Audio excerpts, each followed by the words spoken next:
माया माया सब कहे, माया लखे न कोय।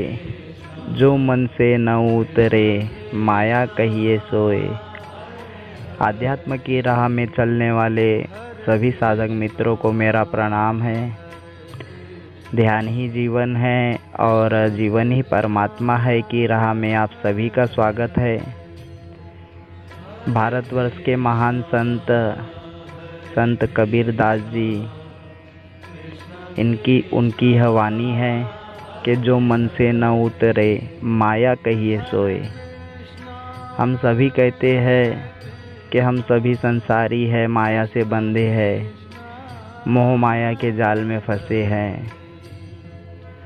पर हम अपने आप का कभी स्वाध्याय नहीं करते। हम देखते नहीं हैं कि माया ने हमें बांधा है या हम ही माया से बंधे हैं। हम अपने भीतर देखें तो आप पाएंगे कि आपका मन एक मूल ऐसे बंधन से बंधा है जिसे अगर आप छुड़ा दें तो आप अपनी आत्मा का उद्धार बहुत ही आसानी से कर सकते हैं।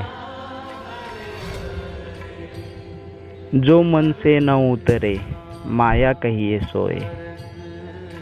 तो देखिए, आप छोटे छोटे बच्चों को भी देखे होंगे जो धन दौलत वासनाओं से परे है, पर वे भी खिलौनों में, चॉकलेट में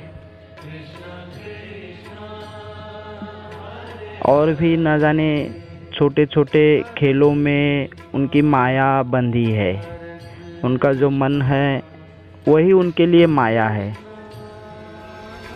और भी दूसरे शराबियों को अगर आप देख लें,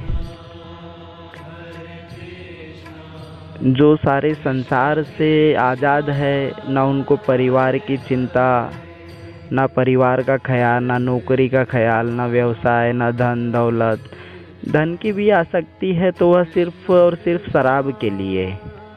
अगर उन्हें शराब मिलती रहे तो वह धन की भी आसक्ति नहीं करेंगे।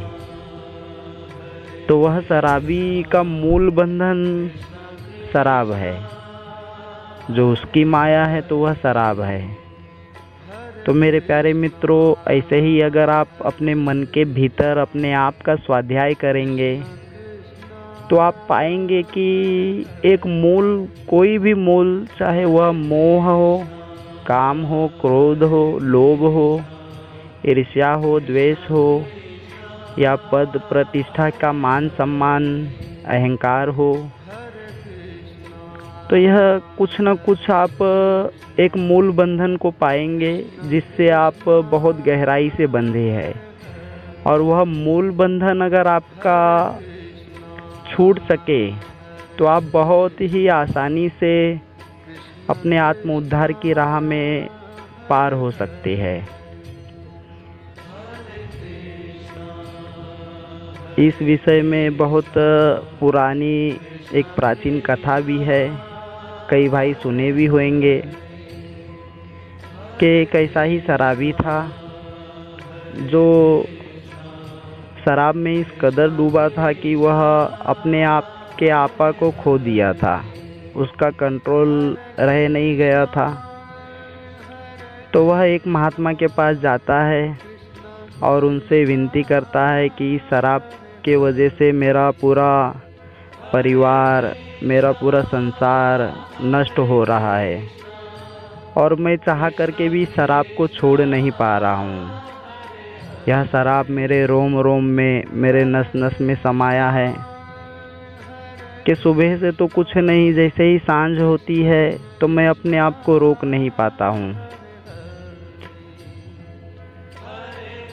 तो वह महात्मा बोले, जब आप यह सब जानते हैं, समझ रहे हैं, तो इसे कोशिश करिए, यह छूट जाएगा। इसे आपने पकड़े है, इसने आपको नहीं पकड़ा है।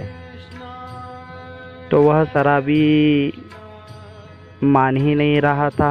वह कह रहा था कि सिर्फ महात्मा जी आप ही कृपा करके छुड़ा सकते हैं, मैं इससे छूट नहीं सकता। तो महात्मा जी बोले, अगले सवेरे आए आप। दूसरे दिन जब वो शराबी आए तो जैसे ही शराबी को आते देखा तो महात्मा ने एक अपने घर के खंबे को बहुत ही जोरों से पकड़ लिया। और जब यह शराबी देखता है कि महात्मा खंबे से चिटके है, तो महात्मा उन्हें कहता है शराबी को कि यह खंबा मुझे छोड़ ही नहीं रहा, या छोड़े तो मैं आपसे मुलाकात करके कुछ बात करूं। तो वह शराबी कहता है कि हे महात्मन, इस खंबे ने आपको नहीं पकड़ा है, इस खंबे को आपने बहुत कस के पकड़ा है और उसे आप त्याग दीजिए, आप छोड़ दीजिए। तो महात्मा फिर उसे वही समझाए कि जिस प्रकार इस खंबे को मैं पकड़ा था कस के, उसी प्रकार आपके मन ने शराब को कस के पकड़ा है। आप त्याग दीजिए तो मन त्याग देगा। तो यह बात मित्रों, इस कहानी का दृष्टांत यही है कि हम सभी जानते हैं कि क्रोध बुरा है, लालच बुरी है, लेकिन जब ऐसे स्थिति बन जाती है तो अपने आप हम अपने आपे के बाहर हो जाते हैं और हमसे क्रोध होता है और बहुत सारी बुरी वृत्ति हमसे हो जाती है। तो उसका कारण सिर्फ एक ही है कि हमारे भीतर जो आत्मा का प्रकाश है, जो हमारा विल पावर है, जिसे आत्मा की शक्ति कहते हैं, और उसी के वजह से मन की मालकियत आती है और वह हमारे में एकदम जैसे दिए की प्रकाश बुझ जाती है, आखिरी लौ बचती है। तो ऐसे ही हमारी आत्मा का प्रकाश पूरा ख़त्म हो गया है, नाम मात्र में है। तो वह मन का जो अंधकार है वह हमारे घर में चारों तरफ फैल गया है। अगर हम किसी भी राह से, चाहे अपने इष्ट के नाम सुमिरन से, या हमें कोई ध्यान विधि है, उस ध्यान विधि से हम अपने आत्मा का प्रकाश थोड़ा थोड़ा बढ़ाते जाए, तो एक समय आएगा कि यह मन पूर्ण रूप से शून्य हो जाएगा और इसके विकार भी समाप्त हो जाएंगे और आत्मा का प्रकाश जो सदा था वह प्रकट हो जाएगा। और अगर हमें यह राह नहीं मालूम, तो जो इस राह में सद्गुरु है, आप उनका सानिध्य कर सकते हैं। नहीं तो हमसे भी आप संपर्क कर सकते हैं कमेंट के माध्यम से या हमारे व्हाट्सएप पे। तो हम आपको कुछ सहयोग कर सकते हैं जिससे आप अपने आत्मा का उद्धार कर सके और इस जन्म मरण के चक्र से आप मुक्त हो सके। नमस्कार।